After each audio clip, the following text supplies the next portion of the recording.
एक अटेरना का भक्त था, भगवान के मंदिर में पहुंच गया और सोचने लगा क्या लेके जाऊं।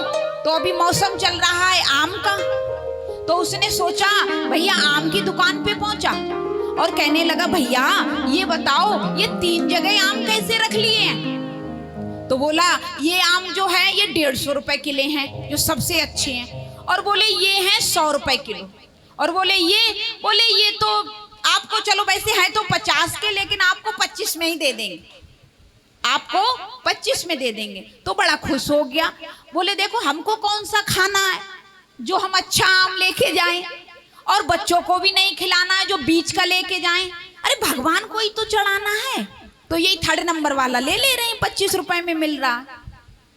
अब जाकर के वही पिलपिला आम 3rd नंबर का 25 रुपए किलो में ले आया। अब ले जाकर के मंदिर में पहुंच गया और मंदिर के पुजारी से बोला सुनो कितने बजे आरती होगी। तो बोले शाम को 6 बजे से प्रारंभ होगी, 7 तो बज ही जाएंगे। बोले सुनो आज का भोग हमारी तरफ से रहेगा। बोले ठीक है। अब अपनी बहू से कह रही है नहा धो के चलना, पुत्र वधू को भी ले चलना, बेटा को भी ले चलना, मैं भी चलूंगा, पूरा घर जा रहा है भोग लगाने के लिए। अच्छा कामना क्या मन में रख ली, क्योंकि जो बहू थी पुत्र वधू वो घर में आए हुए 10 साल हो गई, और पुत्र वधू की कोख से ना किसी बेटे ने जन्म लिया ना किसी बेटी ने, तो संतान के उपलक्ष्य में वो भोग लगवाने के लिए जा रहे थे। कई कथा में सुन लिया कि ठाकुर जी का पहले 56 भोग लगाइए फिर आपके घर में धन समृद्धि आएगी, सुने आए जाके। अब उन्होंने क्या काम किया, लेकर के आम पहुंच गए। जब सभी गांव वाले आए मंदिर पर, सबको बोल रहे हैं आज भोग हमारी तरफ से है, आज भोग हमारी तरफ से है, आज भोग हमारी तरफ से है। सब कह रहे ठीक है भैया आप अच्छी बात है आप कर रहे हो। अब जैसे ही पुजारी ने आरती की, बोले लाइए भोग, आम को धोया, अरे पुजारी ने देखा ये तो बिल्कुल सड़े आम लेके आया, बिल्कुल काले काले पिलपिले, अरे भगवान ऐसा भोग लगाएंगे। लेकिन पुजारी क्या करे भाई, बीच वाले की क्या गलती। बोले जैसा अर्पण करना है वैसा फल लेगा। बोले हाँ भैया काय के उपलक्ष्य में। बोले अपने भगवान से ये कह दो कि हमारे घर में जो संतान आए ना, हमारे घर में चाहे बेटी आ जाए चाहे बेटा, एक बेटा बेटी में से कोई आए लेकिन एक संतान आ जाए, इसके लिए हमने भोग लगवाया। बोले ठीक। अब जाकर के पुजारी ने अर्पण कर दिया और कहा प्रभु जैसा ये भोग खाओ वैसे ही संतान, पुजारी ने कहा उनके घर में भेज देना। अब भगवान तो भाई कोई ना कोई लीला करते ही है।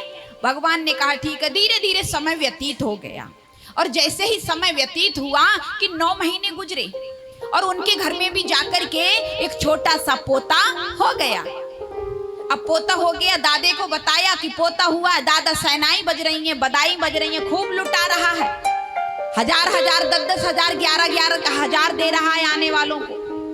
अब इधर क्या पता चला, जैसे ही 30-40 दिन का बच्चा हो गया तो दादी ने जाके पोता को दादे की गोद में दे दिया।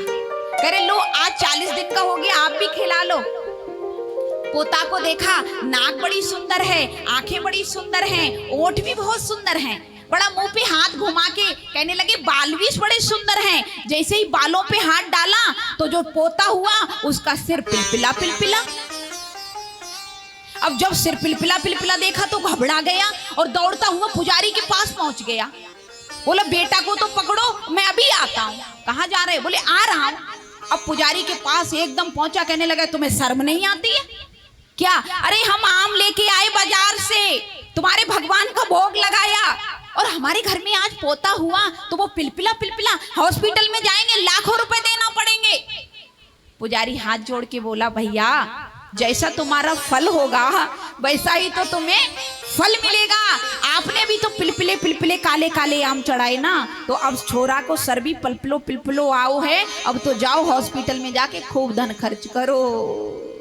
बोलना पड़ेगा राधे राधे। एक कहावत भी सुनी होगी कि ठाकुर जी देते हैं छप्पड़, बोलो छप्पड़ फाड़ के, और लेते हैं लिंटर तोड़ के।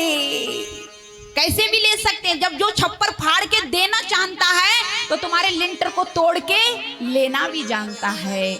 इसलिए भगवान कहते हैं निर्मल मन जन सो मोय पावा और मोय कपट छल छिद्र न भावा। संसार के व्यक्ति से खूब कपट करो, खूब छल करो, लेकिन भगवान से कोई कपट मत करो। वो अंतर्यामी है, घट घट का वासी है, सब देख रहा है।